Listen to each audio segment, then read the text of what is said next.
Good day mga Ka-Guro. I am Ma'am May S. Lorilla, LIS Coordinator of Tanay North National High School. Sa video na ito ay uunawain natin ang Learner Attendance Conversion Tool or LAC.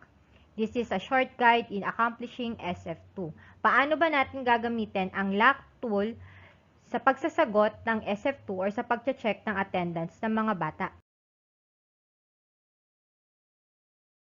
Sabay na paghahanda ng SF1, SF2, SF3, SF5, SF8, SF9, SF10, ang isa sa mga tanong ng mga kapwa natin guro ay paano ire-record ang daily attendance ng mga estudyante, lalo na ang mga nasa modular distance learning. So isang katanungan natin ay kung paano natin i-accomplish ang ating school form 2 or ang SF2.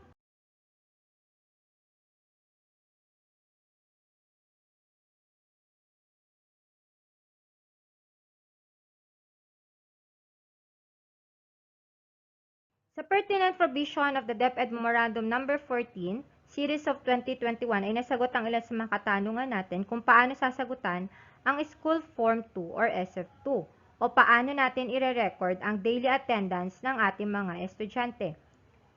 Given the temporary suspension of face-to-face learning and with the implementation of different learning modalities, teachers or advisor may choose an applicable learner attendance conversion tool that can be considered in checking learners' attendance.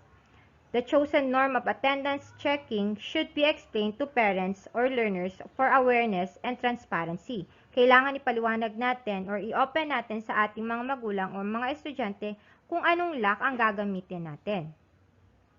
The SF2 that are already prepared by teachers for the first 2 quarters should be adopted without any further modification. Hence, the adoption of the LAC is only applicable and should only be used for the 3rd and 4th quarters of the school year 2020 to 2021. Kung may nagawa na kayo sa first 2 quarter natin, ay yun na yung i-adapt ninyo. At itong LAC na ito ay i-adapt nyo na lang sa 3rd and 4th quarter.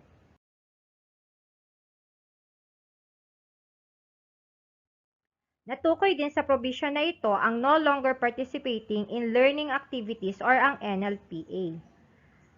Sa regular class natin, ang ginagamit nating term ay dropout. Pero ngayong tayo ay nasa different learning modalities, ang gagamitin natin ay ang NLPA. A learner can only be considered no longer participating in learning activities if he or she and her parent voluntarily withdraw from schooling or if he or she incurs absences of more than 20% of the prescribed number of class or laboratory periods during the school year or semester as per DepEd Order No. 8, Series of 2015. This is equivalent to 7 weeks of non-attendance in his or her online classes and or non-submission of modules or activity sheets without any communication, contact efforts being made by the learner or parent or guardian with the teacher. Note that the contact or communication efforts may vary depending on the distance learning modality and may include but are not limited to electronic or digital communication, using of designed drop or pick-up kiosks, middleman for printed modules, phone calls, text messaging, handheld CB radio, letter, correspondence or attending classes or meetings, and or physical interaction between parent or guardian and advisor within the parameters of the existing local or national health safety protocols of IATF for COVID-19. Another is reporting cutoff date for enrollment count is as of October 9, 2020. Sa memorandum na ito, natukoy na maaari nating gamitin ang Learners Attendance Conversion Tools 1, 2, and 3. Paano nga ba natin gagamitin ang tatlong LAC na ito sa pagche-check ng attendance or sa pagsasagot ng ating School Form 2? Attendance Conversion Tool 1, converting presence in online class as daily class attendance. This is online presence based. For the online class with daily checking of attendance using whatever electronic or digital platform or application. This is applicable for online distance learning modality. Actual recording of number of class days, present and absent. The learner shall be considered present even in the case where he or she was only able to enter the online platform for a few minutes due to internet connectivity issues, and as long as there is a notification via text or chat from the learner or parent or guardian. No any form of contact for the day means absent. Halimbawa, meron kayong online class. Si estudyante nakapasok or nakakonect sa internet. Nag-attend siya ng inyong online class, pero after 10 to 15 minutes, nawala yung kanyang connectivity or connection sa inyong online class. Pero tumawag or nag-notify si parent or si estudyante na, "Ma'am, pasensya na, meron akong internet issues or internet problem, hindi na po ako maka-join sa klase." Acceptable po yun na ang bata ay present on that day of class. Pero kung ang estudyante at si parent ay walang paramdam via text, chat, or tawag, ibig sabihin ang bata ay absent. So, pwede natin i-consider yung status ng bata pagdating sa internet connectivity para mapagdesisyonan din natin kung siya ay present or absent on that day. Ngayon, paano natin gagamitin ang LAC 1 sa pag-accomplish o pagsasagot ng SF2 natin? Meron ako ditong halimbawa ng ating SF2.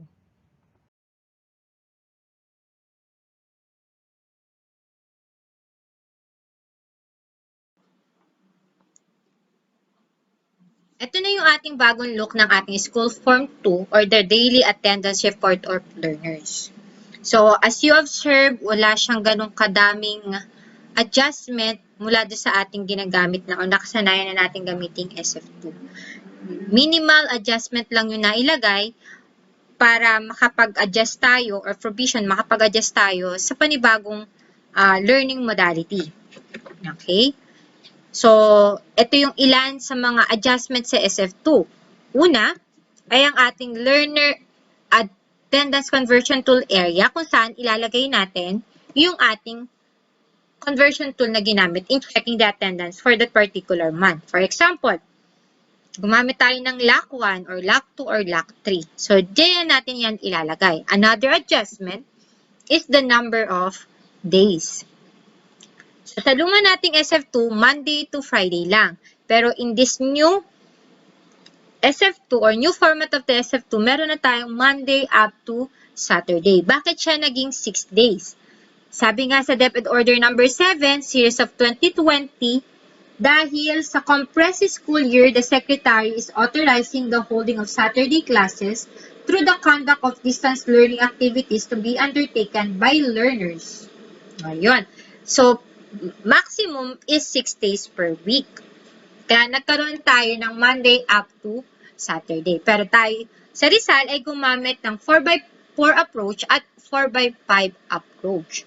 So, in-adjust din natin itong ating SF2 or paano natin i-accomplish itong SF2 based doon sa approach dito sa atin sa DepEd Rizal.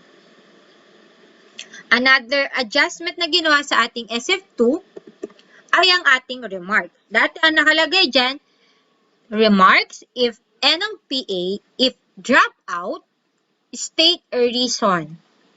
Okay. So, natanggal lang yung drop out. Pinaltan lang siya ng NLPA. Ito siya, oh. Dati kasi ang nakalagay dyan, if drop out. So, yung drop out natin ngayon, hindi na ginagamit yung term na yon, ginagamit na natin ay NLPA. So, yun lang yung nadagdag dun sa ating remarks. Another adjustment na ginawa dito sa ating school form ay ang ating table. Yan. Ay. Ito. Yung drop out, tinanggal, pinalitan ng NLPA. Ayan. Yun yung konting adjustment na ginawa natin sa SF2. Ngayon, sa pag-accomplish naman ng ating SF2, gamit yung LAC, yung LAC 1 natin o yung conversion tool, nilagyan ko na ng formula itong ating SF2. Sa area ng table, ito, nilagyan ko na ng formula yung table natin at saka yung ating total for the month. Ito, yan. Nilagyan ko na siya ng formula. Okay. So, mapapansin niyo may number na siya naka-indicate 24 and 0. 24 yung nakalagay kasi maximum of 24 days. Dahil 6 days a week yung ginamit natin. So, para masagutan natin to or ma-accomplish natin tong SF2, nag-provide ako ng another sheet or yung input worksheet natin. Ayan. Dito sa input worksheet natin, nandito yung list of student natin. And then, naggawa ako ng mga formula, ng records. Dito natin ilalagay yung present and absent ng bata. Dito tayo magre-record kung present ba yung ating estudyante sa online class natin or hindi. So, para ma-indicate natin yung present, mag-encode lang tayo or magta-type lang tayo ng 1 at 0 kung siya ay absent for that day. Okay? So, meron tayong 4 days a week, 4 weeks a month. So, nag-prepare na ako ng ganong setup. And then, 5 days a week, 5 days per week, or 4 days per week. So, dito sa worksheet na to, or dito sa input data worksheet na to, ang inilagay ko dito ay 5 days. So, dalawa yung klase ko ng ganito na inihanda. Meron akong good for 4 days approach at meron din akong 5 days approach. So, nilagyan ko siya ng formula every week. Kasi Monday to Saturday, pwede tayo magklase or pwede maggawa ng activity ang ating estudyante. So, let's say for example, mag-encode tayo dito sa isang estudyante natin. For the first week, present siya, lahat ng days. So, encode natin, 1, dahil siya ay present. So, 5 days lang tayo, pero ang total number of days present niya in that week is 6. Yan. Nagkaroon tayo ng formula. Yung total number of present niya divided by sa total number of attendance for that week times 6. Yan. Naka-round up tayo. Ganun po yung inilagay ko sa kanyang formula. Halimbawa, 5 days divided by the total number of present talaga, 5 times 6. Dahil yun yung dapat ay maximum ng attendance niya that week. Yan. So, 6 days siya. Perfect pa rin siya for that week. Second week, may absent siyang dalawa. So, ba? Day 3, day 4 siya absent. So, 2 days yung absent niya. So, 4 ang ating recordings. Okay, yung total number of days present niya for the second week. Pagdating ng third week, total perfect attendance siya. So, 6 days pa rin siya. Pagdating ng ating fourth week, meron siyang 3 days absent. Yan, 2 days lang ang kanyang naging present. So, yung total number of days present niya ay na-compute by adding all number of days of present per week. So, meron tayong 18. 6 plus 4 plus 6 plus 2 is 18. And meron siyang 6 days absent. Okay? Pwede nating i-try pa ulit yan. Kung ba, marami talagang absent si bata.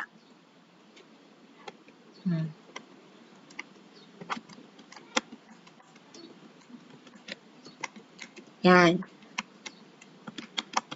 Try pa tayo ng isang example,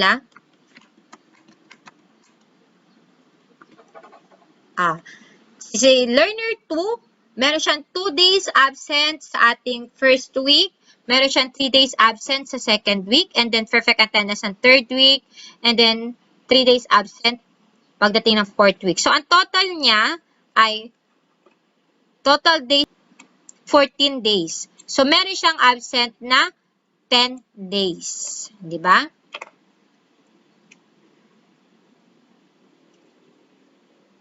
Ah, 2, 12.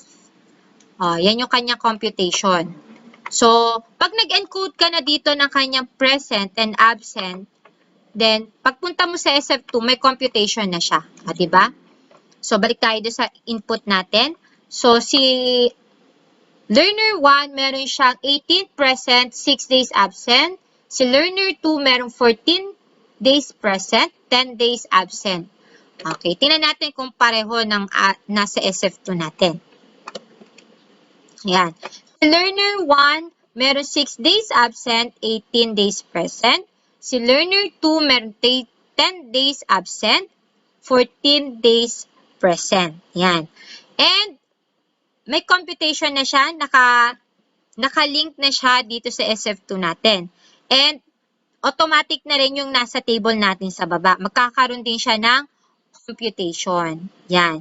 So dito, papansinin nyo may nakalagay lang DIV kasi hindi pa tayo nakakapaglagay ng total number of days of classes. Let's say for example, 24 kasi 6 days ng 6 days lang yung ating counting and lagay natin, huwag natin kakalimutan yung October, kung anong month yung ginagawa natin ng SF2. Ayan. Nagkaroon tayo ng computation.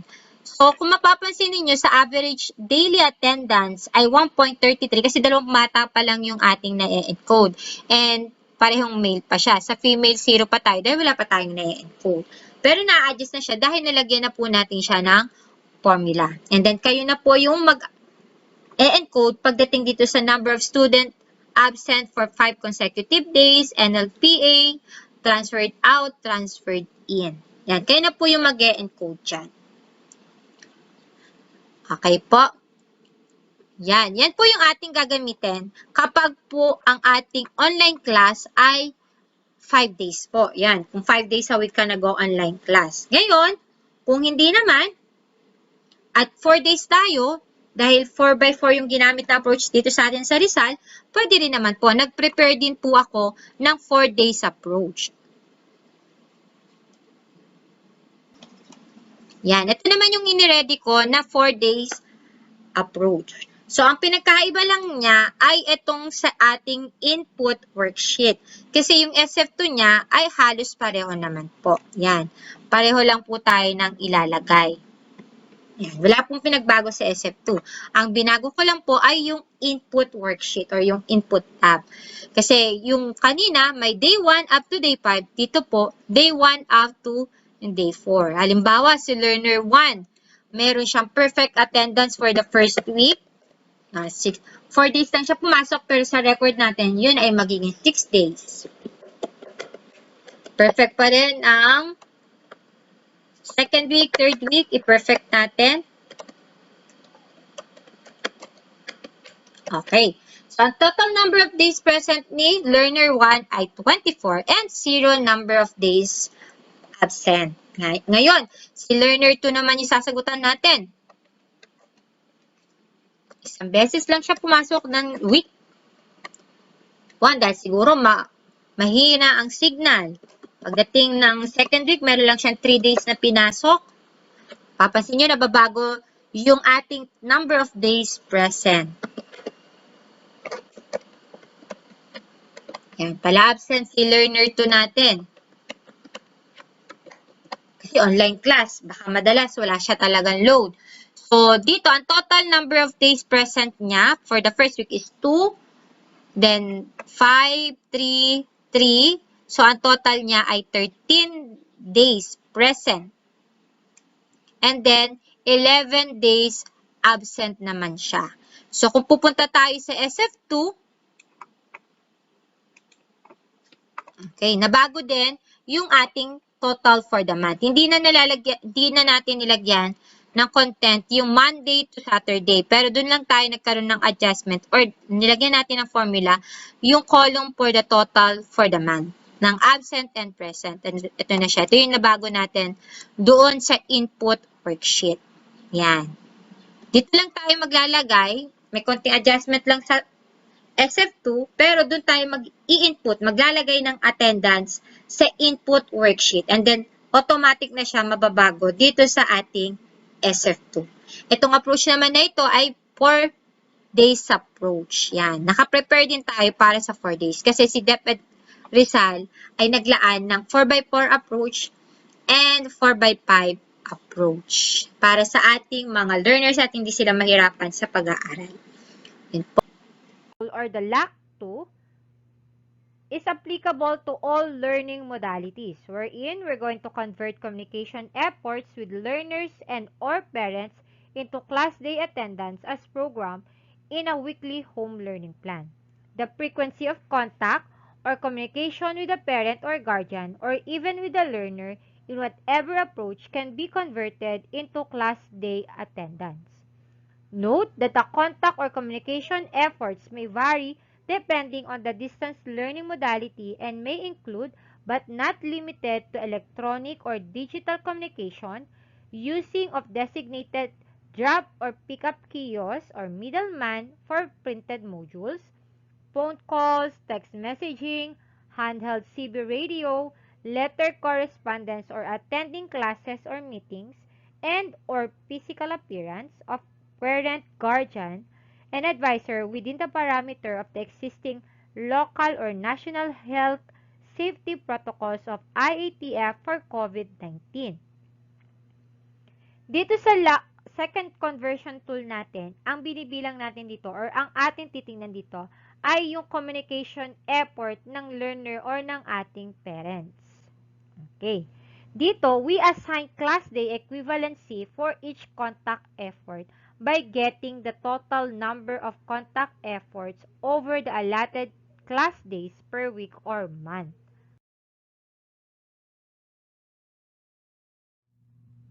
Okay, this is a communication base, meaning has nothing to do with the learning outputs or performance.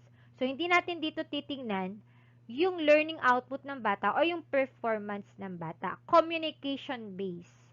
Gaano kadalas nakikipag-communicate si parent or si estudyante sa atin. This is applicable to all learning, distance learning modalities. Pwede siyang weekly checking of attendance or monthly checking of attendance.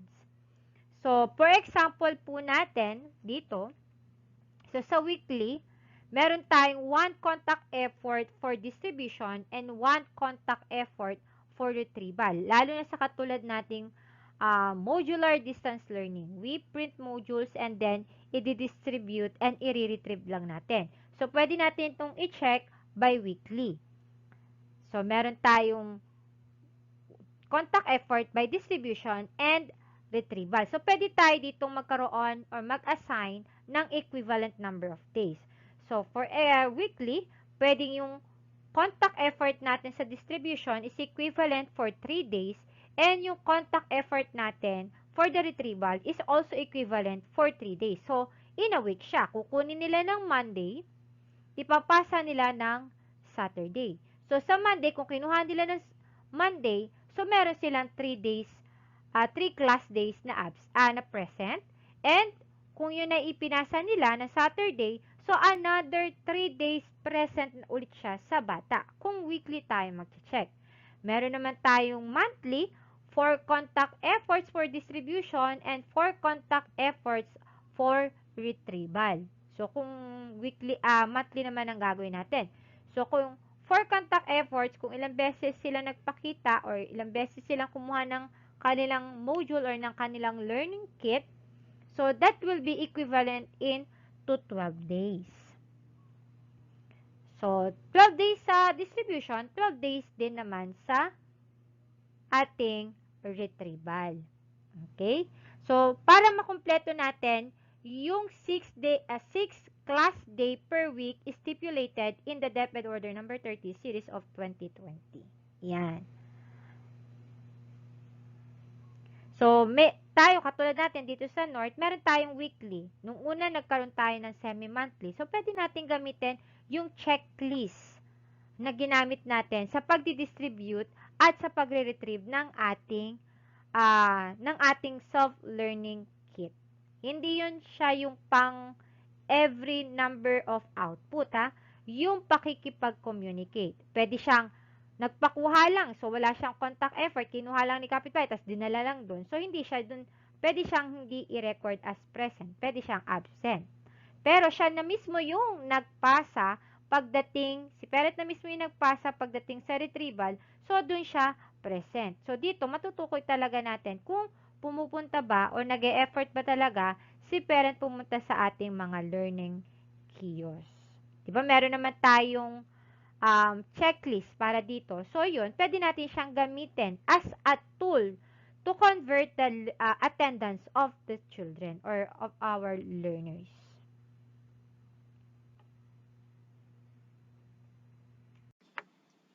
Ngayon naman, paano natin gagamitin yung LACT 2 sa ating school form 2?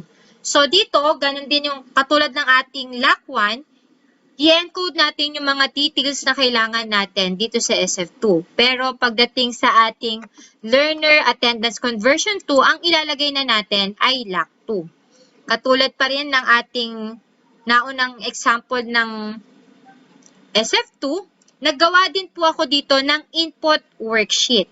Naka-formula din po yung ating total for the month of absent and present, kung saan yung sagot niya dyan ay manggagaling dito sa ating input worksheet. Dito sa ating input worksheet, meron tayong 4 weeks in a month. For each week, naglagay ako ng column para sa distribution and column para sa ating retrieval. Ito siya. Distribution, retrieval. Distribution, retrieval. Distribution, retrieval.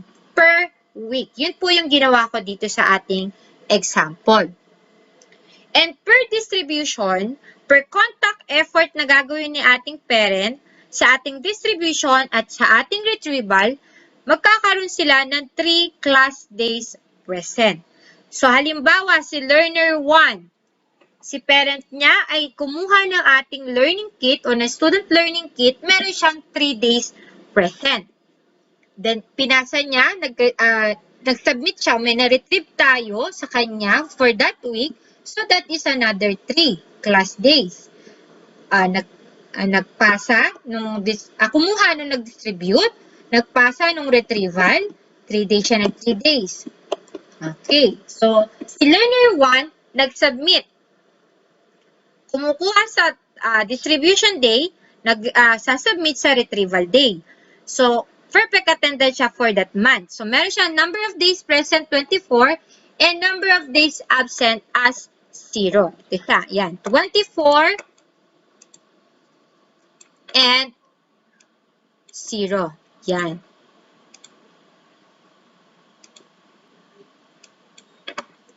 Pagdating kay learner 2, kumuha si parent na kanyang learning kit, pero hindi siya nakapag-submit that week, so that is 0.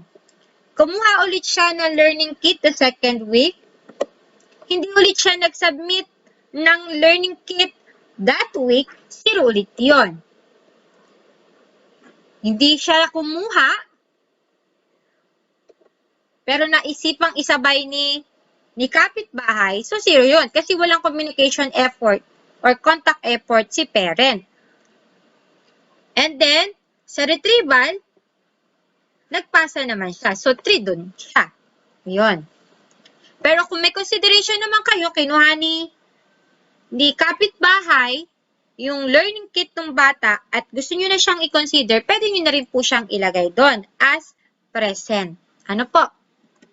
Yan. So, dito sa example natin kay learner 2, meron siyang 15 days present and 9 days absent. Kasi, hindi siya nag-submit ng first week at ng second week. Yan, o. 0-0 siya.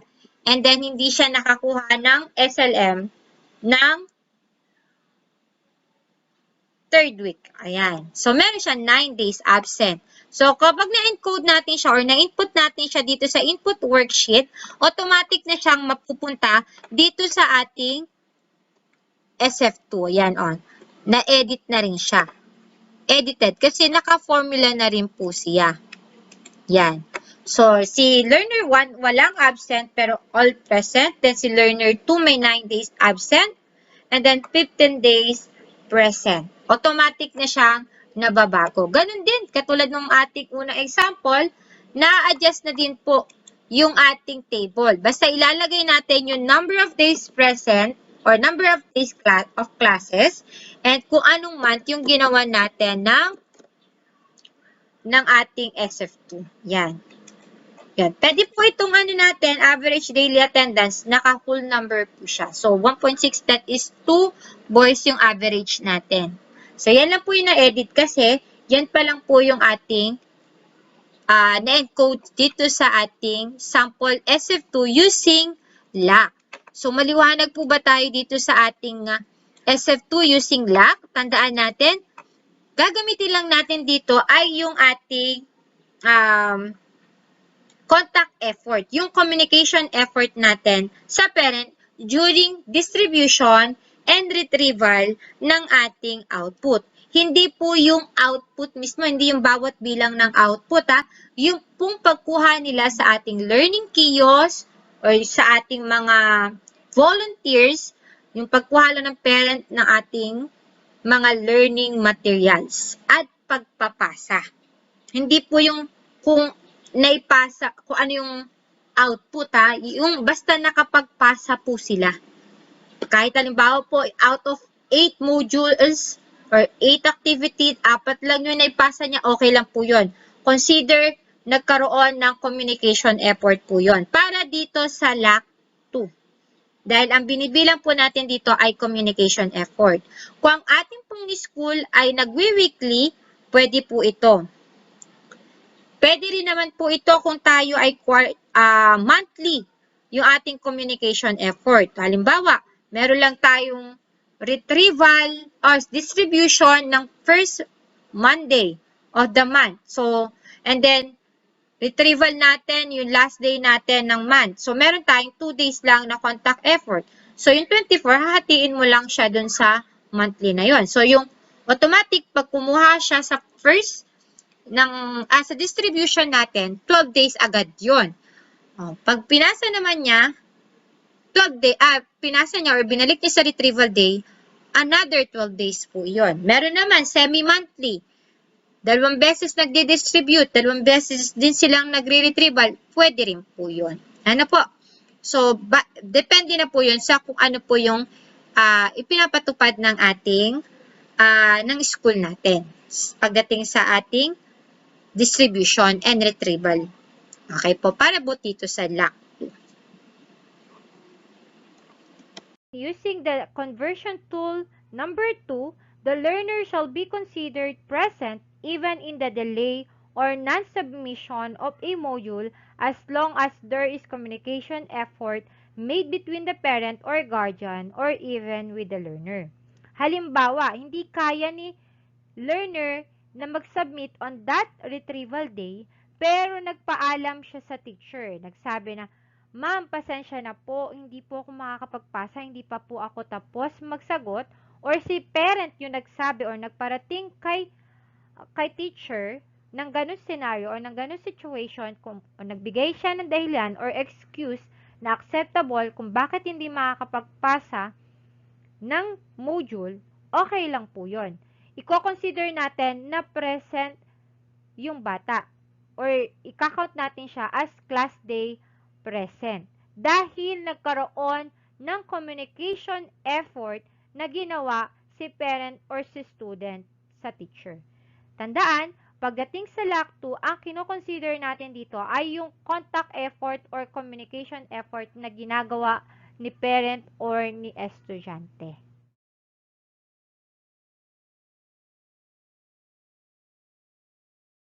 The LACT 3. Converting the submission of outputs or modules of learners into class day attendance. The total number of submitted outputs or module, regardless of score, can be converted into class day attendance. Dito naman sa LAC na ito or sa conversion tool na ito, bilang ng submitted outputs ang titingnan. Hindi yung score yung bilang ng output na naipasa ng ating estudyante.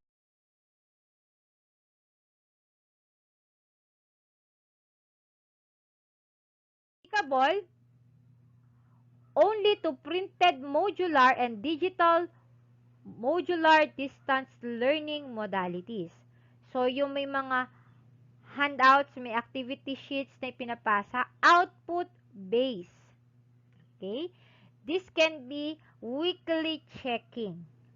Okay, this can be done by weekly checking.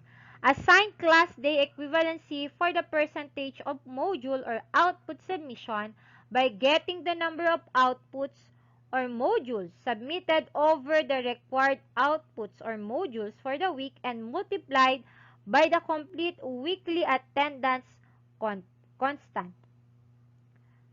Halimbawa, dito sa ating screen, number of submitted modules is 6 modules, but the required number of modules is 9. So, ang ating total ay 6 days. Ano po? So, 6 divided by 9 is equivalent to 67% submission for the week times 6 days per week. Kasi 6 days ang ating total. So, yung 67 days, 67% na yon na naisubmit ni learner, i-multiply natin sa 6 days. So, meron lang siyang 4 days present for that week. Example natin, meron din akong iniready dito na kung paano gagamitin ang LACT sa ating SF2. Okay, gamitin naman natin ang LACT sa ating school form 2. So dito, katulad ng mga nauna, lalagyan lang natin yung ating learner attendance conversion tool ng LACT. Yan, ilalagay lang natin ay yung LACT. Mapapansin ninyo na yung ating total for the month ay hindi nakalagay yung number kasi wala pa ako na ilalagay sa input data. Ginawa ko rin po siya ng computation. Yan. Nag-prepare din ako ng input worksheet kung saan dito natin ilalagay yung number of submitted module, number of required modules, and complete days of attendance. So, dahil wala pa tayo na ilalagay dun sa tatlong column na yon, si number of days present at si number of days absent ay hindi pa nare-read yung formula. Okay? So, halimbawa po sa ating October, meron tayong October yung gagawa natin ng record.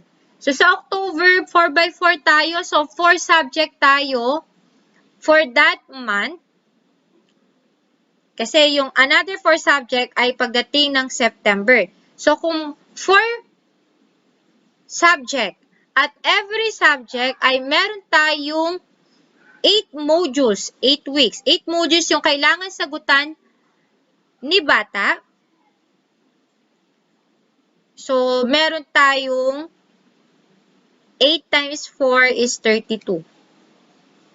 Kung ano, halimbawa lang yun halimbawa, si math ay 8 module yung kailangan ipasa ni learner, 8 din yung kay AP, science is 8, Filipino is 8. So, meron 32 modules tayong inaantay mula kay learners.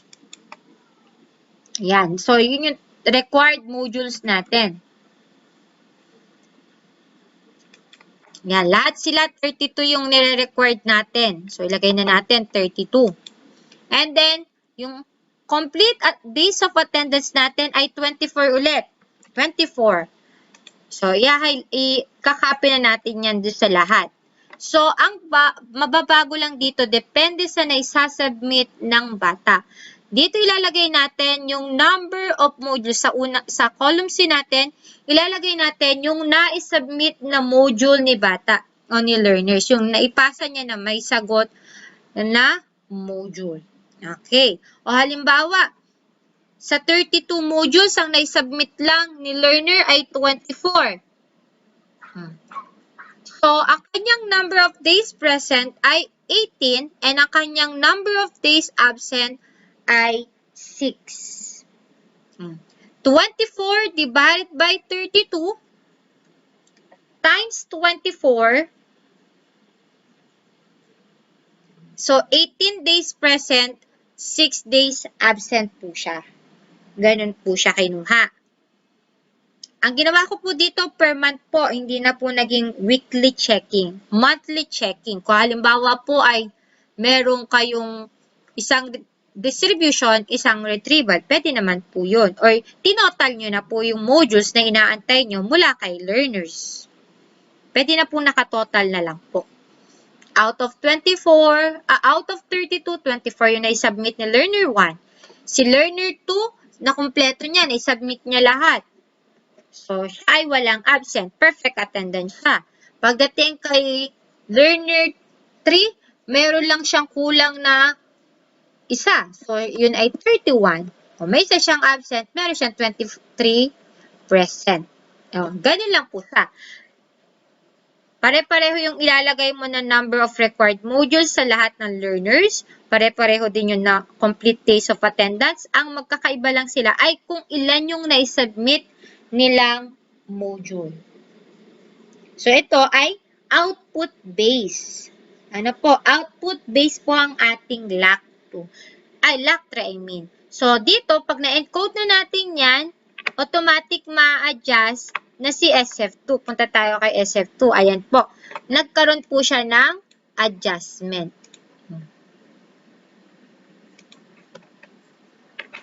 Si learner 1, may 6 days absent, merong 18 days present. Okay. Si learner 2, merong 0 absent, 24 days present. Si learner 3, may 1 day absent, meron siyang 23 days present. Yan po, ganun po gamitin si LACT 3 dito sa SF2. Yan. Yan po, meron din po siyang formula. Ngayon ay naunawaan na natin kung paano gagamitin ang LAC 1, 2, and 3 as the conversion tool in accomplishing the SF2. Sagutin naman natin ang mga sumusunod na tanong para mas maunawaan pa natin o tayo ay mas maliwanagan tungkol sa LAC. First, who will choose the applicable LAC? We as a teacher or advisor have the freedom to choose the applicable LAC in checking our learners' attendance. So tayo yung pipili kung ano yung LAC na applicable para sa ating klase. Which LAC should I choose? Is it 1, 2, or 3? It depends on your adapted distance learning modality. Kung ano yung applicable, ano yung distance learning, ano yung modality na ginagamit ninyo sa klase. Kailangan yung pipiliin mong LAC ay suited or appropriate dun sa learning modality ng iyong klase. Can I use different LACs in my class? Yes, as long as the chosen LAC is applicable to your class, pwede ka pong pumili or pwede kang gumamit ng iba't ibang LAC. Is it possible that for one section, each learner has a different LAC? Yes, learners in one section may have different LACs. So, pwede po yun na sa isang section, hindi lang yung LAC 2, LAC 3 yung applicable o kaya yung LAC 1. What if there are multiple modalities being held in a section or a class? Does the teacher need to prepare separate SF2 for each modality? If this is the most convenient and useful to the class advisor, he or she may do so. Kung ano yung mas madadalian si advisor, doon tayo. Tandaan sa pagpili ng LAC, sundin kung ano yung nasa puso mo. Kung ano yung binubulong ng puso mo, yun. Basta, nakadepende pa rin tayo dun sa DepEd Memorandum No. 14, Series of 2020. Hindi tayo nalayo doon. Sigurado, maa-accomplish natin ang SF2 ng maayos. At hindi tayo mahihirapan kahit pa meron tayong conversion tool na tinatawag. Okay? So, sana ay may natutunan kayo dito sa aking video. I hope nakatulong or makakatulong ito sa inyo. Thank you for watching.